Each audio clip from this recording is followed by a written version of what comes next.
Ryan Reynolds here from Mint Mobile with a message for everyone paying big wireless way too much. Please, for the love of everything good in this world, stop. With Mint, you can get premium wireless for just $15 a month. Of course, if you enjoy overpaying, no judgments, but that's weird.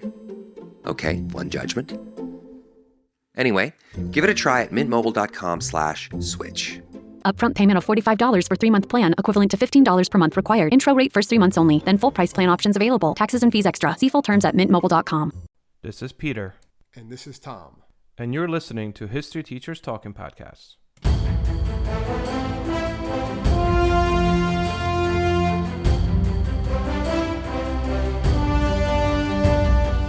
This is Peter Zablocki and Thomas Reska, and welcome back to our podcast. So today, before we get into anything else, I think we need to just start off. A little disclaimer for this episode, right? Exactly, because I know we have some young listeners. I know some of my son's friends listen to this. Oh, not this one. Not this one. Yeah, this one is definitely not for like the faint-hearted. This one is this is our disclaimer, I guess. This is for more of the mature audiences, although I don't know what would constitute a mature audience, but I mean, I would definitely not let anyone that's under the age of 16 listen to this. Just that's kind of our disclaimer, I guess. Well, in honor of that, it's the Halloween season. We were talking about, should we do some sort of Halloween episode? And sort of like werewolves, vampires, those types of monsters, we decided to look at the real life monsters, which a lot of these real life stories are even worse. So we're basically going to dive into a little bit with some of these infamous serial killers that exist throughout history. Really the last 20th century when you had that term serial killers. So we're going to look at a couple of them. They're not being glorified anyway. This is a topic that I've taught in class, in my law and justice class and some psychology classes, different aspects, like what creates these people, these individuals that do the unthinkable. And really what we'll talk about here is some of these people, and they've committed crimes that you just can't fathom. And when you really think about it, you hear of them, oh, they killed 50 people. Yeah, but when you really go into the details of them killing 50 people, it's just it's how. Crazy. It's how they got away with it. That's always the mind-boggling thing that I know my students, how they got away with it for as long as they were able to do. And a lot of this ones that we're talking about today, it was kind of pre-DNA. So it was pre-DNA testing and forensics. But also they were also smart at what they did, and they were able to blend in. It's something known as, like the ones we're going to talk about, a couple of them, they had what's called the mask of normalcy, that no one suspected them of being able to commit these types of crimes. And that's why they were able to do what they did for years. Decades in some cases. So before we get into our first case here, Tom, you want to talk a little bit about the psychological aspect of what makes a serial killer? Well, there's a bunch of different. There's no like one diagnosis, but the term serial killer doesn't come out to the 60s. So we're going to be talking about a couple of people here that are considered serial killers, but they don't have that term. And what makes a serial killer legally? That term is basically if they've killed in at least 3 people at 3 separate events. If it's all in one event, that's considered a spree killer. That's a little bit different. I know it's like morbid that I know this sort of stuff. I'm not into this. Teach it. This is not something that I do in my spare time. I do not read true crime. I don't write true crime like Peter does. I do watch Law and Order SVU. I'm pumped for November when Stabler comes back. That's going to be awesome. Peter has no idea what I'm talking about. No idea. Doing research for this podcast was so new to me. I was disturbed. I've been disturbed for like the past week researching this stuff. Yeah, it gets that. And I think I probably over the years have just become, for lack of a better term, probably numb to a lot of it. Yeah. But it's still, there's always new cases, new individuals. So it has to be at least to get more on track. We're already getting off track right away. But it didn't take long. No, it's basically 3 separate events, 3 separate people at least. And there has to be a cooling off period between. So that cooling off period can be anywhere from a couple of days to, in some cases, a couple of years. But usually as time goes on with these individuals, that need to kill gets worse, gets more and more intense. And then that cooling off period becomes shorter and shorter and shorter. And that's what you're going to see with a lot of these individuals that we're going to discuss today. Okay. So I guess we'll get us started. I want to start with someone that became, popularized by a book, a very famous book called The Devil in a White City by Erik Larson, who's an awesome author. And that is none other than H.H. Holmes. So H.H. Holmes was born in 1861 and he died in 1896. All right. By So a hanging, few right? He was interesting, hanged. Sorry. yes, he was. Yep. Um, and a few interesting things is that as opposed to many of the other ones that we're going to talk about, he was actually born into a really affluent family, had a privileged childhood.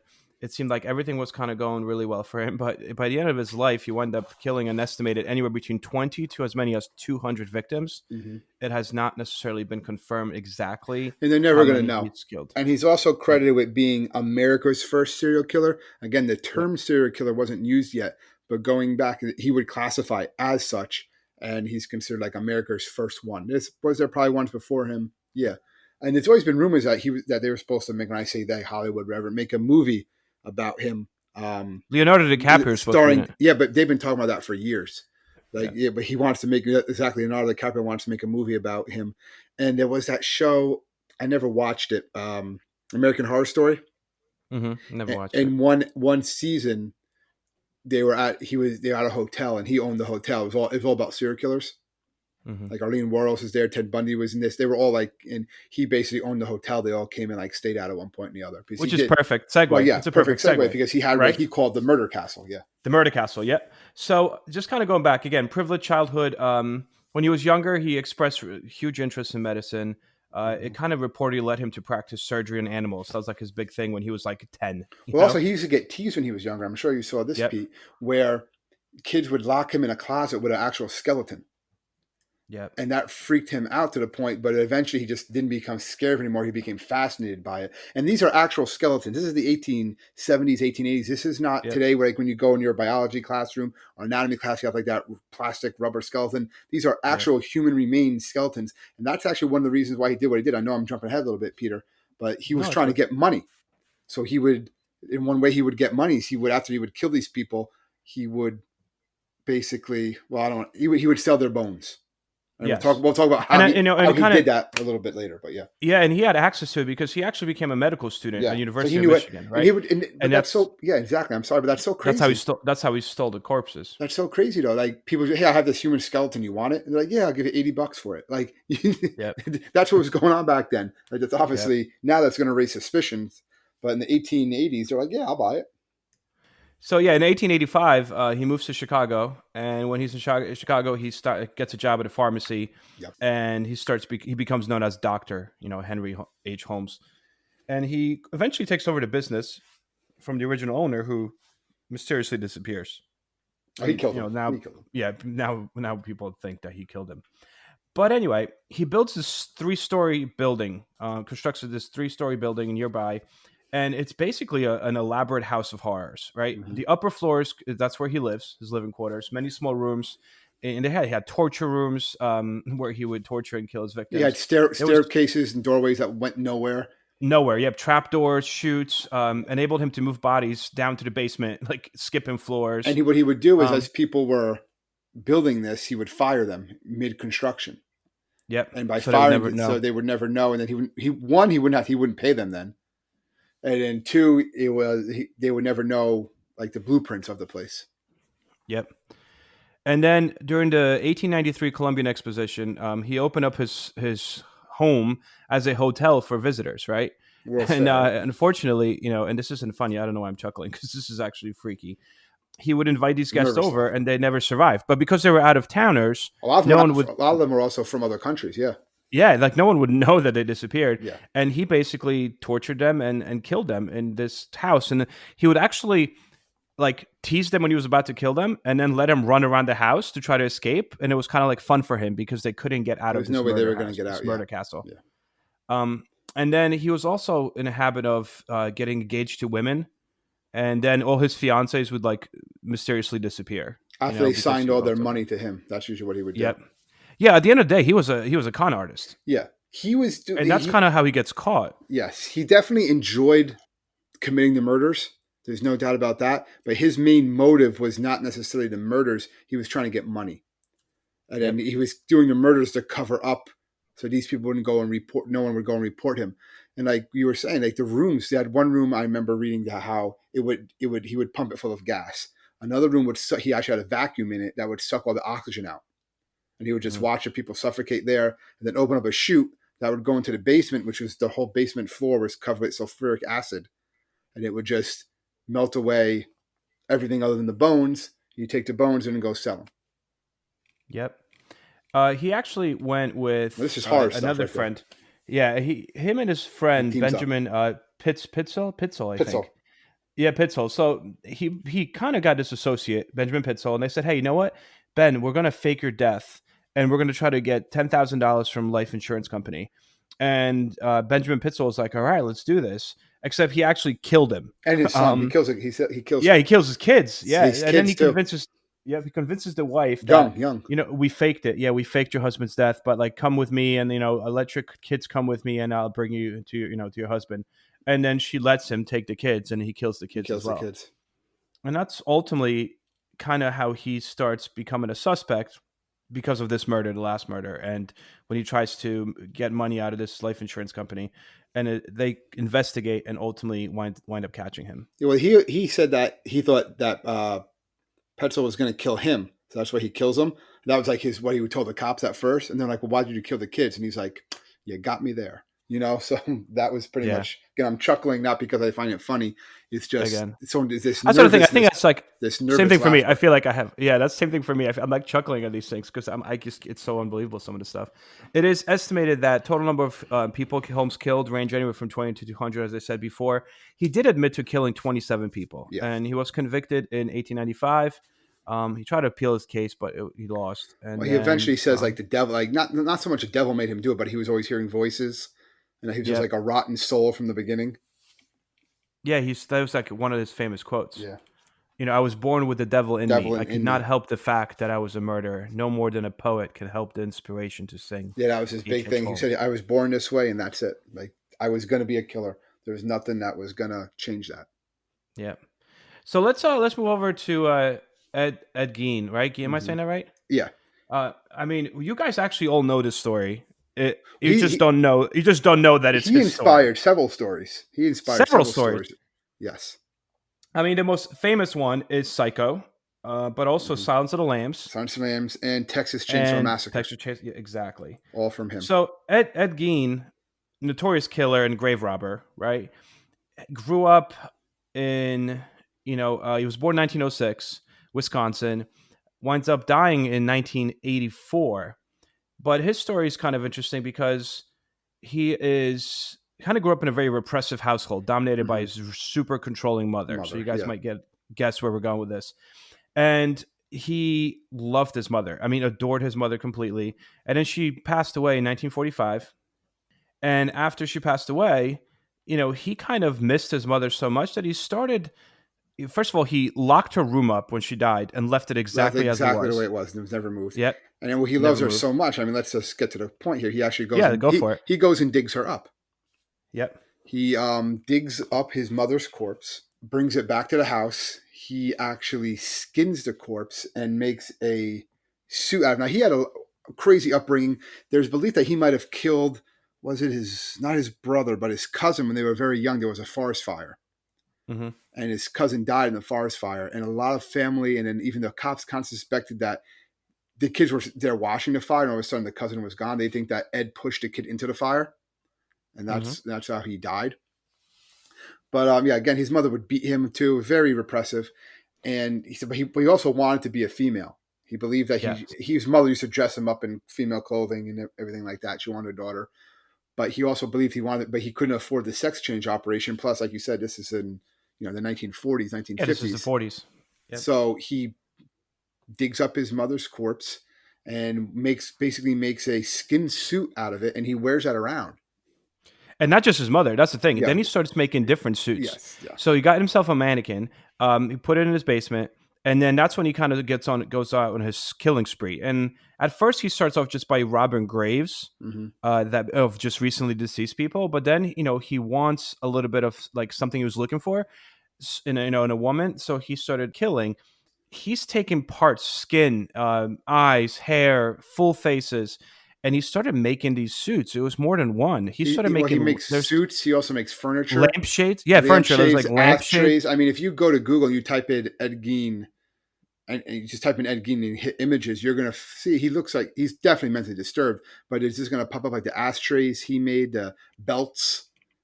You name it, he was making them. He was actually selling some of these for a while on like the roadside. I remember I read somewhere, one of his neighbors at one point, he came out and asked her if she could try a sandwich he just made with some meat, and she ate. And later she's like, I am pretty sure now that I ate a human being, which is crazy. Well, yeah, I mean, in this guy was. I mean, he was definitely disturbed. Now you're saying, you know, they don't ever know how many people he totally killed. They know one woman came to the house, I think, to confront him on something, and I forgot. Yeah, and her brother was actually worked for he was a deputy sheriff. Yeah, then that's basically led to his arrest. That's how they found out. Yeah. But they're not sure how many people he actually killed. I've heard as low as like 2, maybe as high as 6. They're not really sure. And it could be more than that too, but they're not really sure because they couldn't really pin it on him. And when they try to ask him questions around, he's just so far gone mentally that they're just like, all right, we're not going to get anywhere with this guy. So, yeah. So Bernice Worden was reported missing. She worked in a hardware store in 1957. And they were able to trace the blood kind of going out of the back of the store. Where it was her son that was the deputy sheriff, not brother. I'm sorry. Her son, the deputy sheriff, was suspicious and essentially kind of goes to Gein's house and confronts him. And when he manages to get inside, that's when he starts. First of all, he finds his mother, right, gutted body hanging from the ceiling, upside down like an animal. Yeah, be careful. Actually, be careful googling those Ed Gein pictures, but I think that one comes up. He hangs her up basically like how people hang up deer. Yeah. And then, you just looked it up? That's crazy. I don't want to know. No, I'm not looking it up. No. Yeah. So anyway, what happens here is once this guy gets in a house, that's when he starts looking and he finds organs and jars, skulls, like I said, used as soup balls. And again, they don't know exactly how many people he killed, but based on the collection he had in the house, they're pretty sure that he killed many. Yeah. And they put him in obviously a mental institution. And that's where he stayed, and he died from cancer in 1984. And they put him in a mental institution. He dies in the house. What's interesting is the house. They really didn't want it to become a when I say they, the people in the neighborhood after he gets arrested, they didn't want it to become a shrine to these people who are into serial killers. That's another podcast we can have right there. I said because people are always 17 minutes in. 17 minutes in the next podcast topic because these individuals. They become obsessed with them. They get obsessed with these serial killers. There's trading cards. There's all these other things like fan clubs. There's trading cards for serial killers? Yeah, a lot. They're not around as much now because most shops refuse to carry them. But they were big in I wouldn't say big. I know they were around like the 90s. You could find them. Nowadays, you can still get them if you order them. You can order them from online. That's insane. But they still have like the statistics. Some of them actually have like drawings on them from the serial killers themselves. But anyway, getting back to the Ed Gein house, it burns down, and the people in the town burned it down basically, but they didn't admit to it, and they said, "Oh no, the story is that hell took it back." With all the horrible things that went there, so that'd be like an interesting movie just on itself. They don't even need to like do all that other stuff. Yeah, but I mean, like you said, the movie, it's clear that Buffalo Bill from Silence of the Lambs, as well as, obviously Hitchcock's Psycho. I mean, it's obvious. So the next one I was going to jump into is the Zodiac Killer. Do you have anybody else in between?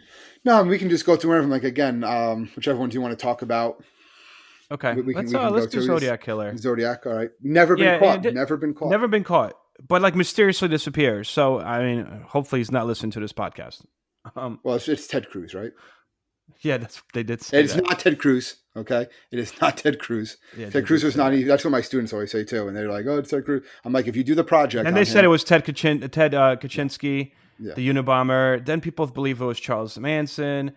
But let's get through what we know. First of all, if you are young and you are you're in a relationship, you're a young couple, you kind of didn't want to be a young couple when the Zodiac Killer was around in the 60s. Well, really, all this time, the 60s and 70s, you had him, you had Son of Sam, you had a bunch of these guys that were targeting young couples hanging out in cars. That's basically what it was. The Zodiac Killer basically killed young couples, or at least attempted to kill, because in some instances that we're going to talk about, they actually survived. Yeah. Or cab drivers. So you don't want to be a cab driver in San Francisco, or you don't want to be in a relationship when you're like 20.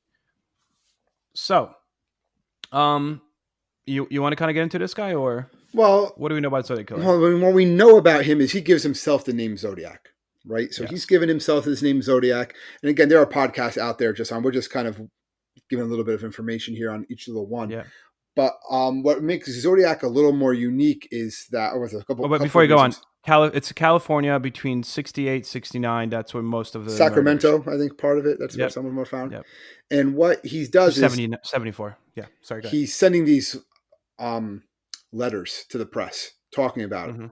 He's also, when he commits these murders, he wears a hangman's cloak, hangman's mask, and on it is a circle with a plus sign, a cross through it. Looks like a target. And that's how he signs all of his letters, with that target. And a lot of the letters that he writes, he's saying things that the police know this is the killer, because he's saying things only the killer would know.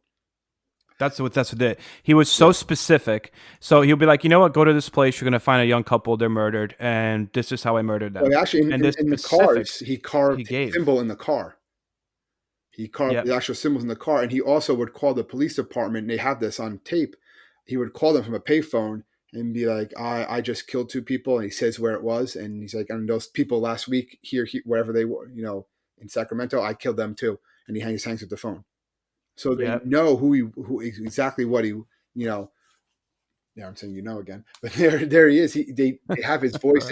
He's admitting to these crimes. And he's daring them to basically catch them. Yeah. And there's a lot of interesting movies. Most recently, the one with like Eric Bana and not Eric Bana. That was actually called the Zodiac Killer. Zodiac, yeah. Mark Ruffalo, Robert Downey Jr. are in it, and they play like these like journalists that are going after him and stuff like that. And they get incredibly paranoid because they start thinking about who could the Zodiac be. He's sending and letters. He like taunts them. I mean, he literally taunts them in these letters, like, "Ha, you guys can't catch me." So he actually puts in. I said actually again. Dang it! I gotta stop saying actually. So he puts and he accompanies the letters with like a cipher. Yeah. Each letter has like to this day, some have not. The third one has not been broken. Yes, but it says because it was a 3-part cipher, and he said if you guys could figure this out, you could figure out who I am. And it's just kind of a kudos to some teachers. So the first cipher was cracked by a high school teacher, Donald Hardin, and his wife. They solved the first cipher, and they realized that it said, "I like killing people because it is so much fun. It is more fun than killing wild game in the forest because man is the most dangerous animal of all." So kudos to some high school teachers out there. Yep, there you go. But obviously that doesn't stop him. He keeps on going. And as he's doing this, there's some of the other things they're able to translate or figure out. He threatened to shoot the tires out of a school bus, and then shoot the kids off. All the kids. Pick the kids off if they came off. Like, luckily that never happened. That never took place. They don't know why. One reason what they believe happened is there was another instance where he taunts them because he said, "You could have arrested me, but you didn't," because he killed a young girl. And he was actually there. The cops got there like really fast. So he quickly like changed whatever. But they didn't know it was a Zodiac killing. And there was, again, this is the 70s, so some racial profiling. They believe the murder was done by an African-American man. And he said he walked right by a cop. He says he actually made eye contact with a cop and just walked away. And if they would have described him instead, because they thought they were looking for an African-American man, not a Caucasian, he was able to just walk away. And he like mocks them for that. He's like, "You could have arrested me right there." So he said like the next death is on you. And they also more or less start getting more of a visual of what this guy might look like, because in a couple instances, one of the couples actually survives, right? One of the boys, I guess. In this particular one case, it was in July 5th, 1969.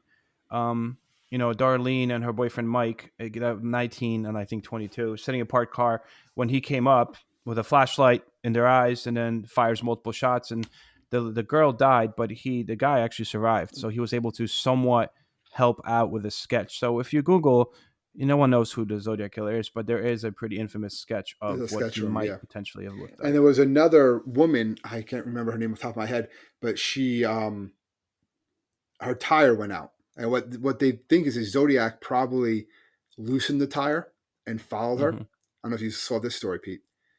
Nope. And this is something that they believe he did prior. He probably loosened the tire, drove behind her, and flashes her. She pulls over. This is, again, the 70s people pull over now. If someone's flashing you, you're not pulling over because they're flashing you. He says, oh, your tire looks messed up.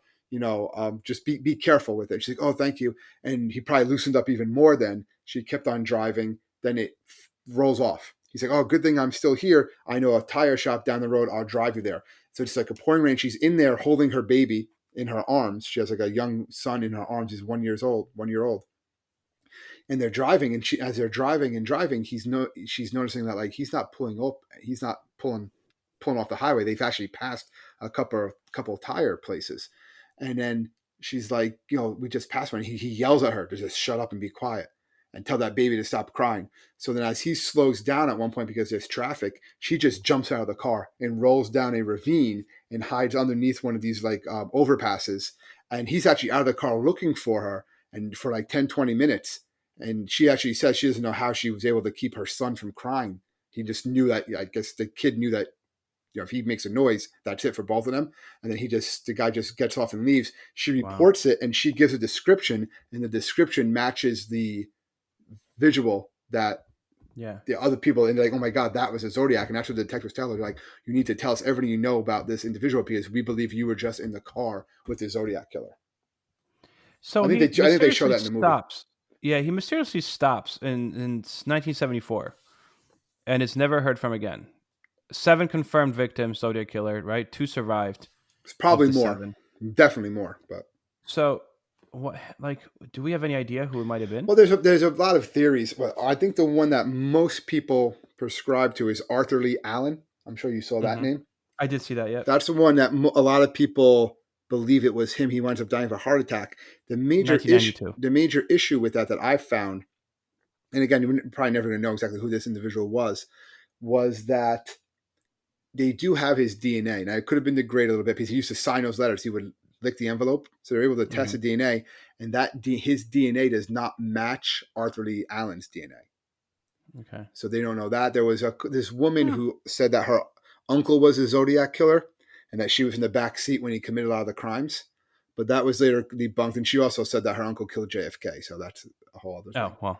Yeah. But I know Arthur Lee Allen is what a lot of investigators believe that he was probably the Zodiac because at the time when he was arrested is when it stopped.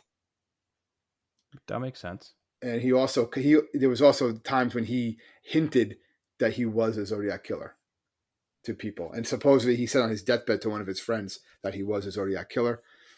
But again, they've never been able to confirm it. So it's one of those cases that unfortunately is probably never going to be confirmed. But it's this is like a real life supervillain. He's dressing up in a hangman's costume, going around shooting people. Oh, he stabbed or shot them. Yeah.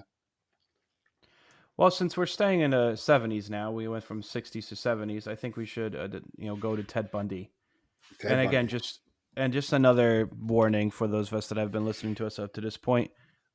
This might get a little more graphic. Yeah, he's definitely he's a. I mean, he was a serial rapist. The guy was a serial killer. He's a monster. There's no way around that. And he was a monster from. He's going to say age. from like a teenage, but if you actually look at it, really go into his life, it was from a very, very young age. Yeah, he is known to have killed at least 36 women in the 1970s. Eventually executed the electric chair in 1989. So when they killed him with the electric chair, people outside actually set off fireworks because they were so excited that he was. Usually there's people like protesting, "Don't kill this guy." That wasn't happening when they decided to kill Bundy, electrocute him. And the belief is, like I said before, so he admitted to killing the 36. But they actually asked him how many did you kill. He said, "I lost track after 100." That's what he said. Yeah, and that's what it said. They actually believe it was more than 100. Oh, easily over 100. There's actually a great show that I did watch once or twice. I don't really watch these shows, but occasionally, if it's when I'm teaching, I'll put on. It's called In Defense Of. And they had Bundy's first defense attorney. And this was the guy that defended Bundy when he did like some burglary and stuff. That's the crazy thing. They had this guy caught and arrested. They had this guy caught and arrested so many times. Well, he also escaped jail twice, which we're going to like twice. Yeah, but even before that, they were like, because he doesn't fit the mold. Anyway, this attorney in it, he talks about it, and he's once Bundy got charged with murder, he's like, Ted, I'm not doing this anymore. I'm not helping you out anymore. He's like, why? But you and me are so alike. And he said, when Bundy said you and me are so alike, he's like, I don't nothing to do with it. His girlfriend at the time was actually murdered, and his girlfriend matches the profile. Dark Whose hair, girlfriend? the Ted Bundy? attorney, the attorney's The girlfriend, attorney's girlfriend. was murdered, and a lot of people, her case is still unsolved. Now the guy's in his 60s now. This was obviously Yeah. a long time ago, and the girl matches the profile, short, long blonde, long black hair, parted down the middle, matches the Bundy profile perfectly. And a lot of people say Bundy, if he was in that area, he could be a suspect. And he says, I can't even think about that because I got this guy out of jail on multiple occasions for smaller crimes, but while he was killing people, they didn't know he was killing people yet. He's like, if I let my mind go down that path, that I could have been somehow responsible for, my girlfriend getting killed. I can't think that way. So yeah, let's get into Ted a little bit about his childhood, I guess. His father, his real father, was not in the picture. He was not in the picture, and there's some debate on who his actual biological father actually was. I'm sure you saw that. It was one thing I saw. They believe it was potentially like an Air Force veteran. Could have been him, but it was listed unknown on his birth certificate. What they also found out eventually is there's some people that believe that Bundy's grandfather basically molested his daughter, which was Bundy's mother. Yeah. So there's a lot of debate with that. They haven't been able to. They're not doing DNA testing or anything, but there's a lot of debate with that, and they've actually asked the mother that, and she never confirmed or denied it, which is a weird thing. Which makes the whole case make a little bit more sense because he was a legitimate child. His mother, then no one knew her father when the mother got pregnant. She was a teenage mother. He was adopted and raised by his grandparents, and he was told his entire life that his mother, who was a teenager when she had him, was actually his sister. Yeah, so he finds that out when he's a teenager, and he says that's what messes with him.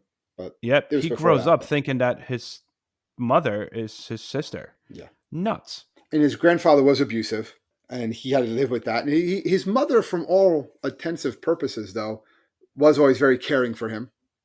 Mm-hmm. Did try to raise him as best as she could, but again, she's a single mother.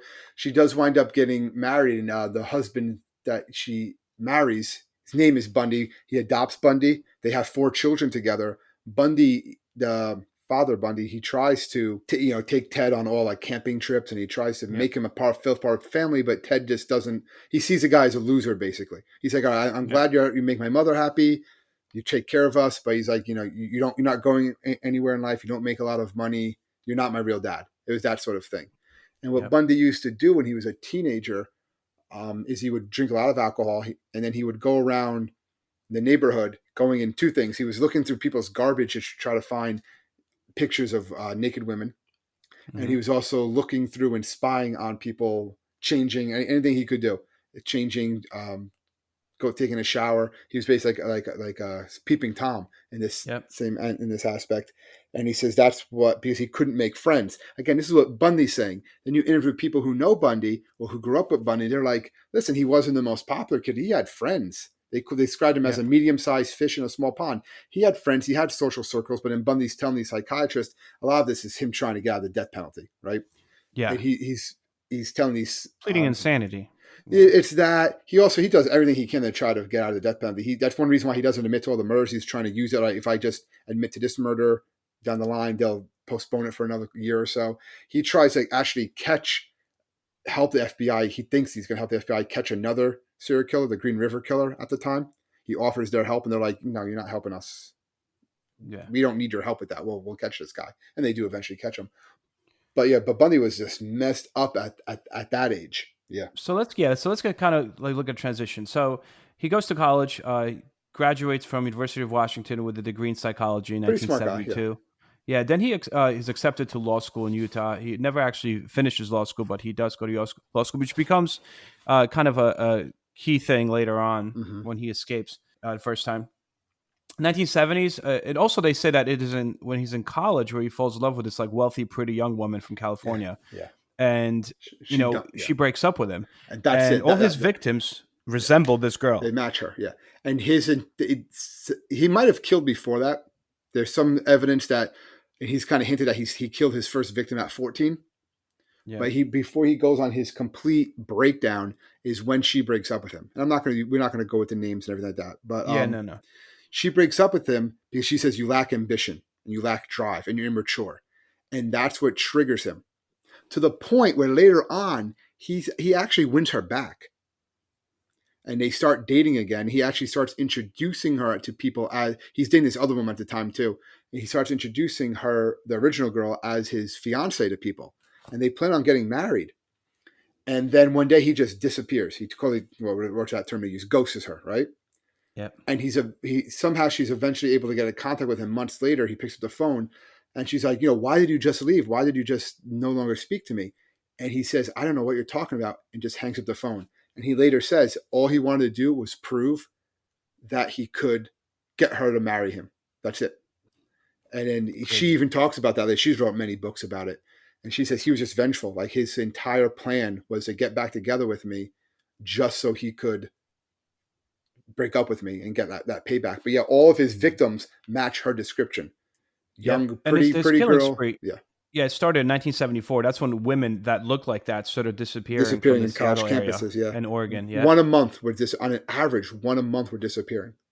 And he always lured them to his car, pretending to be injured and like asking for help. That was like his big thing. Yeah, and he would park the car. It was a Volkswagen Beetle, and he would park it like underneath a street light. Like he would right there. He had no problem doing that because Bundy was very charming. He'd be wearing like turtlenecks. And he'd have crutches, and he would walk by these women and just drop his books so they could be like, "Oh, you need help?" Yeah. And he's like, "Yeah, can you just, my car's right there. Can you just throw them in my car?" And they say, "Yeah." He opens up the trunk. He pulls out a crowbar from his cast. And next thing they know, they're waking up.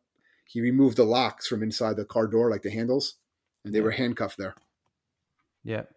And then the same thing happened when he went to Utah to attend law school. Women began disappearing there as well.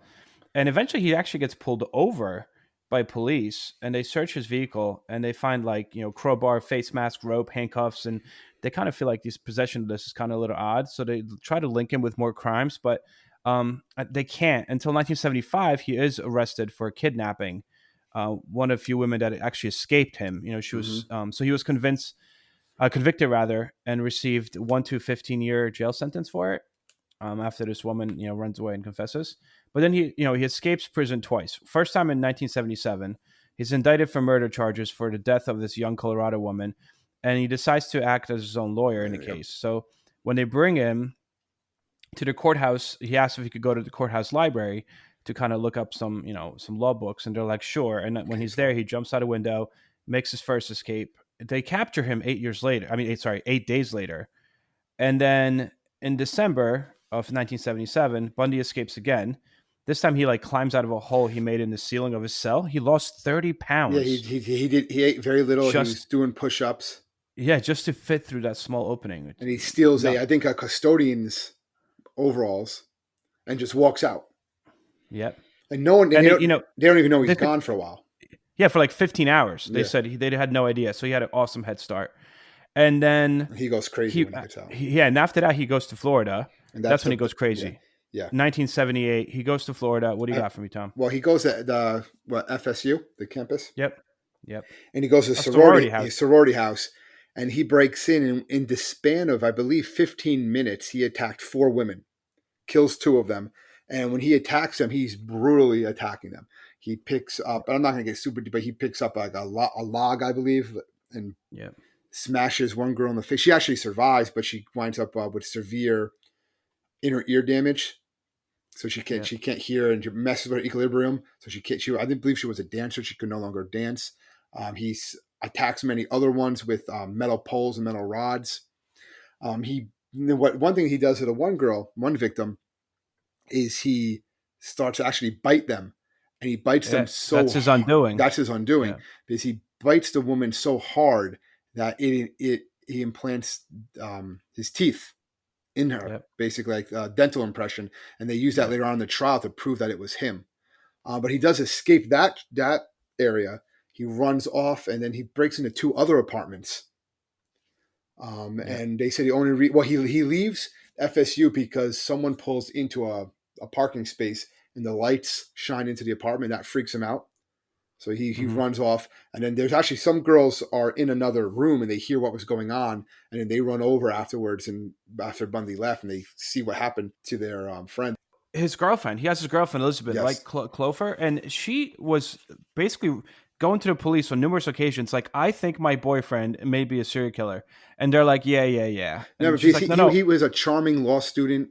People didn't think he had that mask of normalcy. They did not think that he could be a killer. But the reason she was thinking is because I think they show that in that. I never watched it. It was a Zac Efron movie when Efron played Ted Bundy. Did you see that on Netflix? No, I've never saw it. No. Yeah, and in it, they show like a sketch on TV, and it looks like Ted Bundy and his friends, and he jokes it off. And this is actually true. Bundy talks about this. They're like, "Oh, Ted, that guy looks like you," and they actually said he answers to the name of Ted. That's what they're looking for. They broadcast this on the news, and it matches Bundy. Wow. And his friends are like, "Man, that looks like you," and his name is Ted. That's such, and he's like, "Wow, what a coincidence, right?" And then Crazy. that's how they catch him. So they do catch him ultimately, like you said, because of they are able to tie him to the teeth marks. And then he maintains his innocence for a long time, even after he's sentenced to death. It's when he knows he's not getting, when he's charged with death row and all his appeals are done. That's when he says, "All right, I did commit all these murders," and he's trying to blame it on. If you watch the interviews, he tries to blame it on pornography. These interviews are done 24 hours before he's set to be executed, and he's trying to get a reprieve from the governor. He's hoping the governor will, grant him leniency. It's not going to happen. That's what he's hoping for, and he's giving all these interviews in a hope that it's gonna. This seem like a nice guy, basically. Even though he's not. He's soulless. The guy's a sociopath. Yeah. So I think, for time purposes, let's do two more, and I think which one we're probably going to wind up doing. Okay. You want to go with Gacy or Dahmer first? You pick. Let's go with Gacy. John Wayne Gacy. Yep. Killer clown. Also, serial killer, rapist, murder at least 33 young males this time around. Interesting thing about Gacy too, totally messed up individual. He hated Gacy, Dahmer, and Bundy get captured. I want to say around similar. They're all active at the same time. They get captured around the same time. This is like boom of in the mid '80s when the mid '70s, early '80s when people were really talking about this a lot. Bundy's more early, Dahmer's more early '90s. But Gacy, they actually ask him, they're like, what do you think about Bundy, Gacy, all these other ones? And he says, "I'm not like them. Don't compare me to them. I'm not like them. They're monsters. They're psychopaths. That's not me." So he didn't like being called a serial killer. He didn't like being compared to these other individuals. I mean, he's also known as the killer clown. He lured a lot of the young kids, dressed as a clown. And he never killed anybody. He never killed anybody dressed as a clown. Yeah. That's like kind of a misconception. Yeah. He just did kind of lured them in. He was a clown. Well, he would be clown at the birthday parties, and what he would do is he wanted older boys, and now he didn't go after like young kids. Yeah. But he would go after their older brothers and stuff, and he would lure them, saying because he owned construction companies and stuff like that. He also owned a bunch of KFCs at the time. Wasn't that his last meal? I think his last meal. That was his last meal, yeah, too. Was KFC. KFC strawberry ice cream, and his last words were "kiss my ass." Yep. Hey, it's in the Bible. You could say ass. Yes. So they said that he would, when he brought kids in, these teenage boys to his house, he would often handcuff them, and they would go along with it because he was so trustworthy. And he's like, "Oh, it's a trick. I'm going to show you how to get out of him." And the trick of showing him how to get out of the handcuffs never actually took place. He would have the key, or he would have trick cuffs that he would show them to get out of, and he'd be like, "All right, you try it." Yep. And he would handcuff them a lot of times, and he would handcuff them and then come behind. He would go behind them, and then he would basically. He shows this in one of these videos. This simple knot, like a garrote, that he would basically put around their necks and just pull.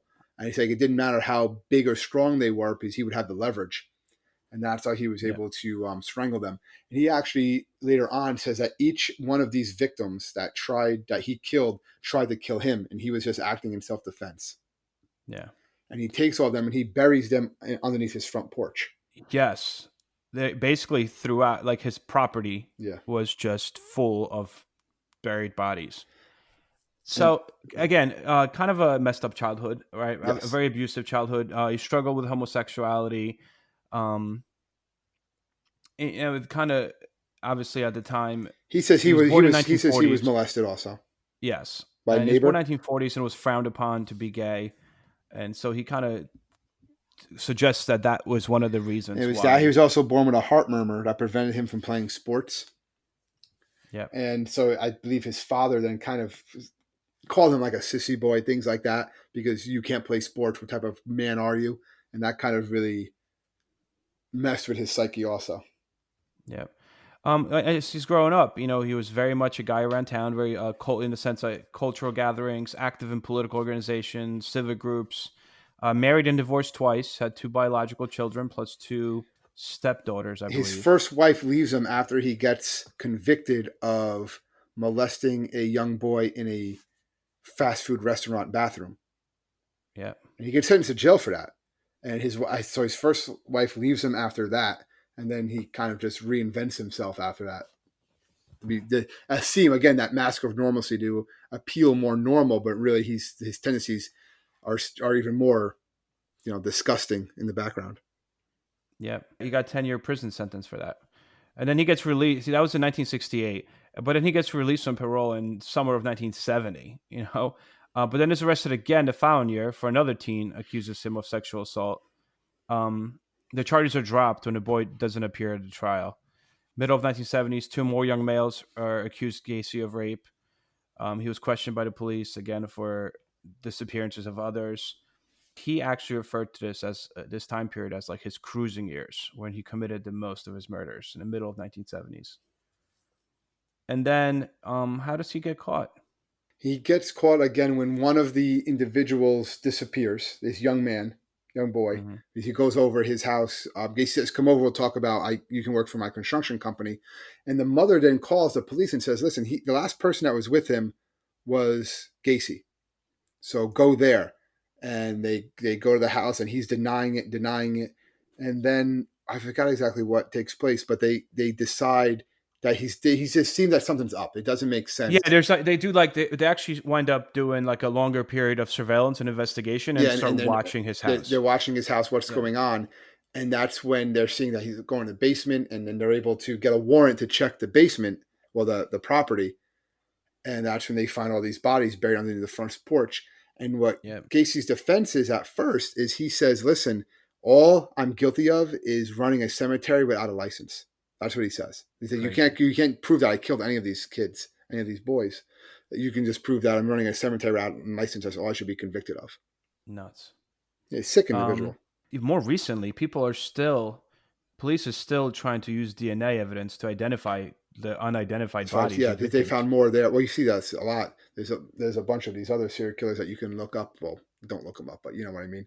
Yeah. Where recently they found a storage locker, and they unlocked it, and they found a bunch of photographs of all these missing children, and it belonged to one of these serial killers. It wasn't John Wayne Gacy, but it was one of these serial killers'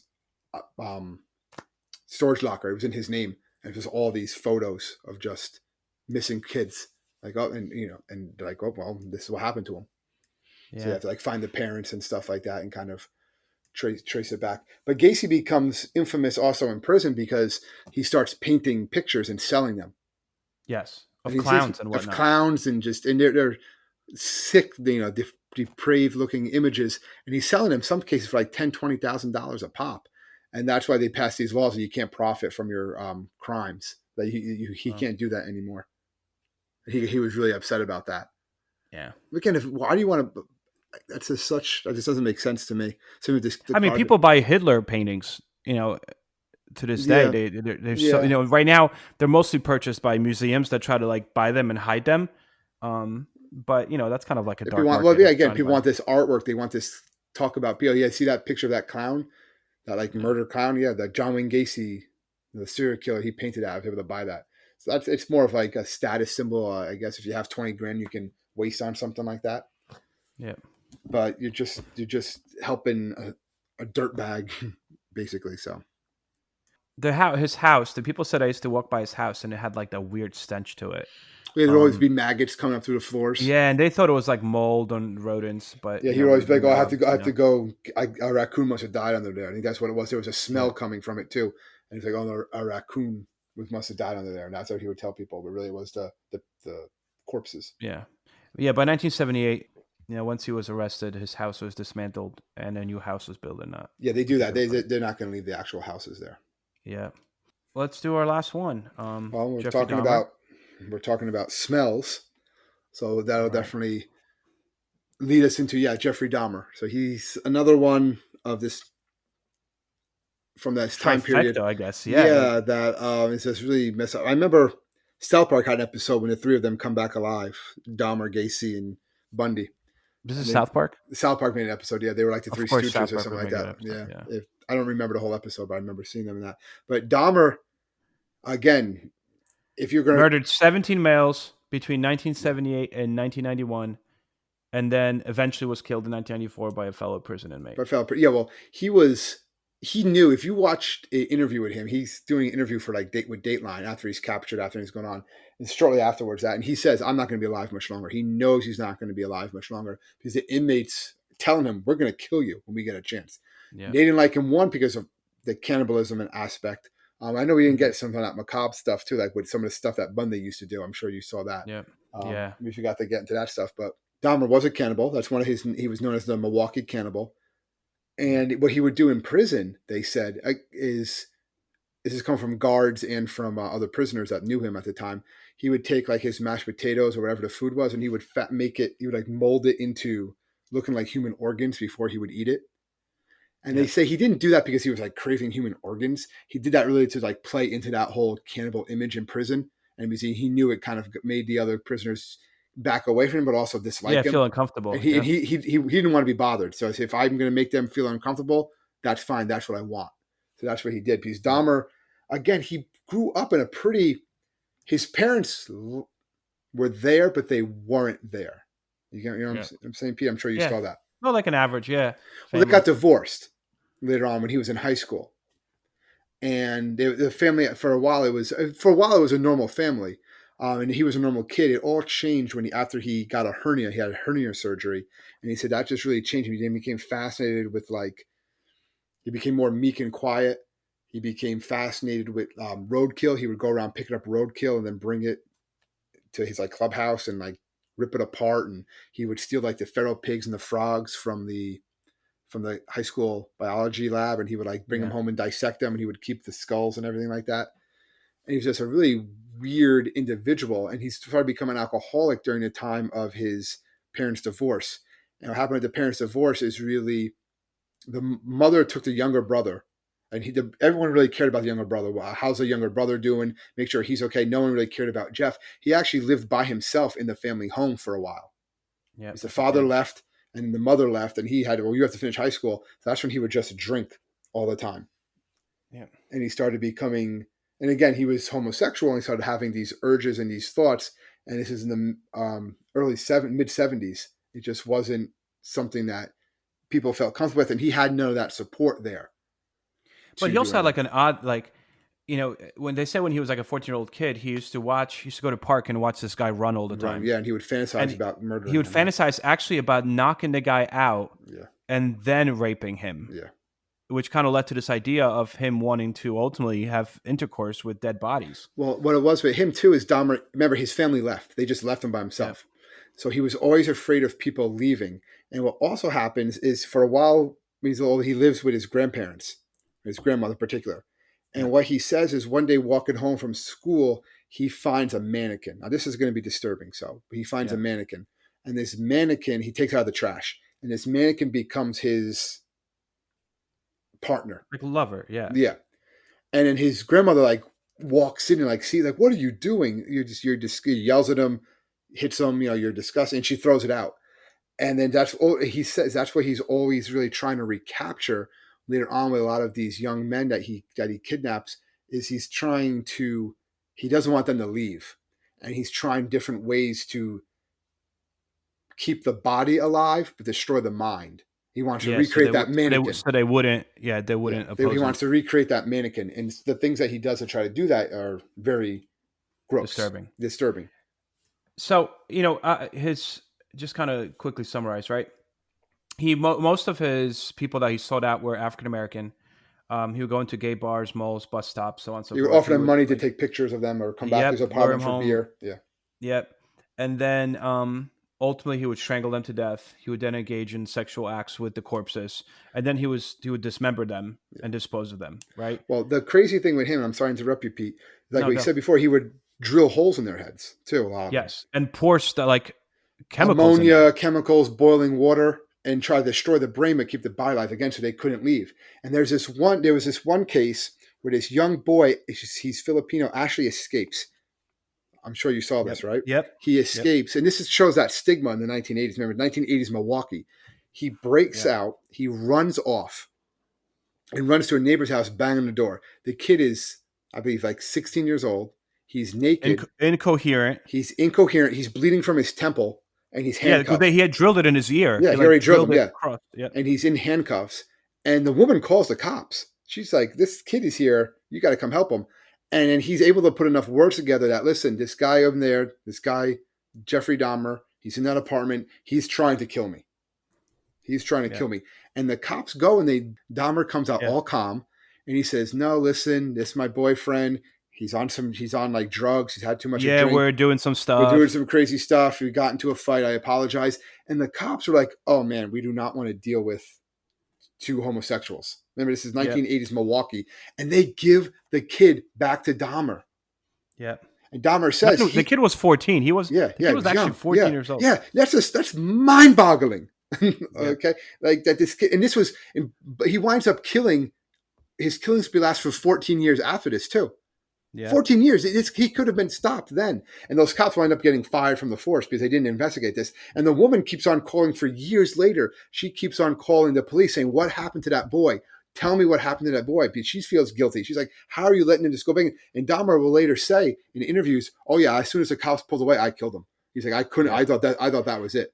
And actually, inside his apartment, if the cops went into the other room, the one-bedroom apartment, a body of another victim. Yeah, all they had to do was search inside. All they had to do was search inside. All they had to go is do that. And apparently, the apartment smelled so bad from all these corpses that were in there that neighbors told the landlord a bunch of times. The landlord would be like, Dahmer, you got what's going on? And he's like, oh yeah, I bought a fish tank and the fish died, and I got to clean down. I'm sorry. Crazy. And again, they just kind of go with it because Dahmer, he was very odd, and people just thought he was so meek that there's no way this guy was a killer. Yeah, there's no, and he didn't bother anybody. He didn't talk to anybody. He worked at a chocolate factory, for crying out loud. Which they believe he probably sometimes brought limbs and body parts to the chocolate factory. So if you were eating chocolate bunnies in the 80s, he also went to, when he was in the military in the 80s. There was multiple cases of that people reported that he raped them at night. He would tie them up and rape them. And, the soldiers would report that to the higher ups, and the higher ups like, no, that didn't happen. Relax. Yeah, they said they didn't want the scrutiny of it. They didn't want to deal with the thing. And again, this is in the mid 80s, so early 70s. Yeah. This happens now. Hopefully it's not happening now, but something like this happens now. Someone goes to someone handcuffed, bleeding from their temple, saying this guy's trying to kill me. They're going to investigate it at some point. Yeah, so something similar happens, which actually gets him in the end. 14 years later, yeah. Yeah, 14 years later, Milwaukee police officers, right, were led to Dahmer, rather, where they picked up this guy named Tracy Edwards, right, 32-year-old African-American man.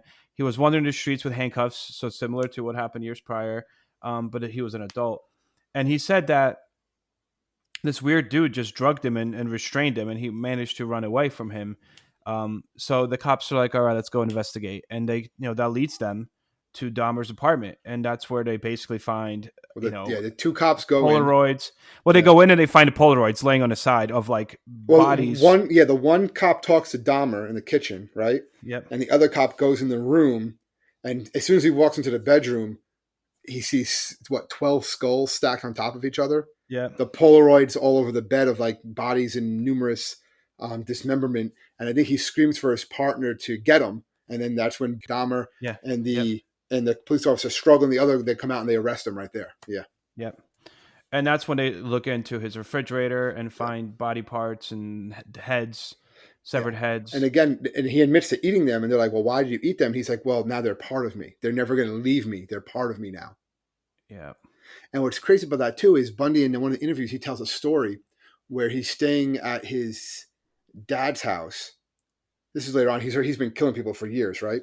Mm-hmm. And his dad finds a metal box in Bundy's room, and he tries to open it, And then Bundy comes running down into the workshop saying, no, don't open that box. Don't open that box. And his dad's like, well, why? And he tells his dad that he has pornography in it. He doesn't, it's embarrassing. I'll throw it out, whatever. Actually, there's a severed human head in it. Crazy. And he's telling this story to his dad as his dad's sitting next to him. And then the interviewer is like, Stone Phillips is like, well, did you know that? He's like, no. Like this. He's like, it's just one of these. He didn't think his son was capable of these sorts of things. Wow. So yeah, he's eventually he confesses to all of the crimes. Yeah. Yeah, he does. And he is. They had him dead. They had him. I mean, when they find body parts in your freezer, there's no really legal defense there. I think he does try for insanity, but they throw it out instantly. Yep. Yeah, he does. And then you're right. They basically throw it out, and he's killed on November 28th, 1994. Apparently, he wouldn't die though.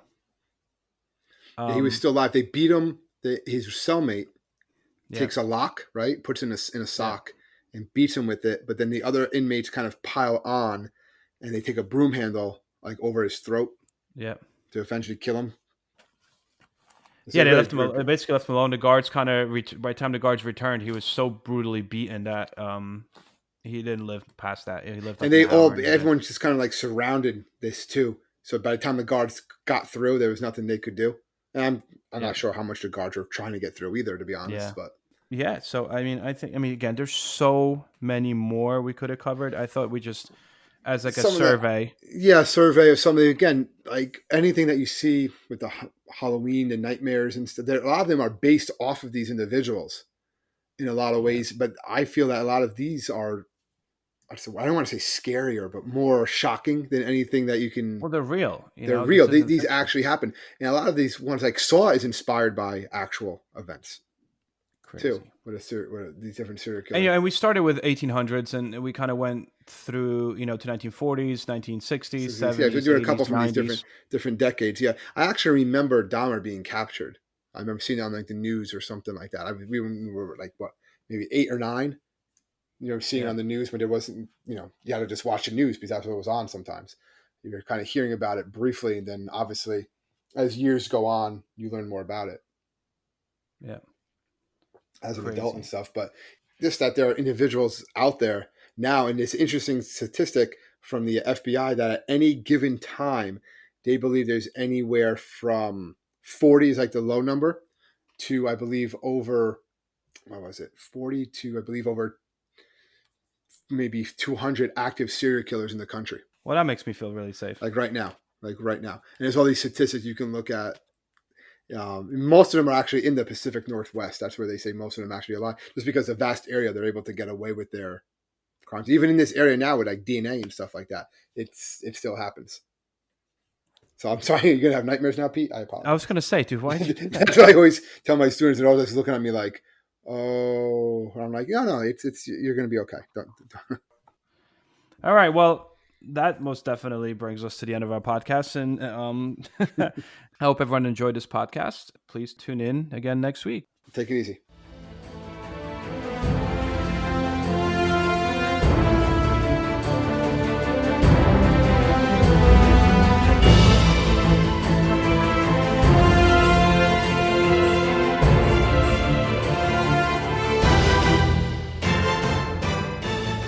I hope everyone enjoyed our podcast, and if you would like to email us, you can do so at historyteacherspodcast@gmail.com.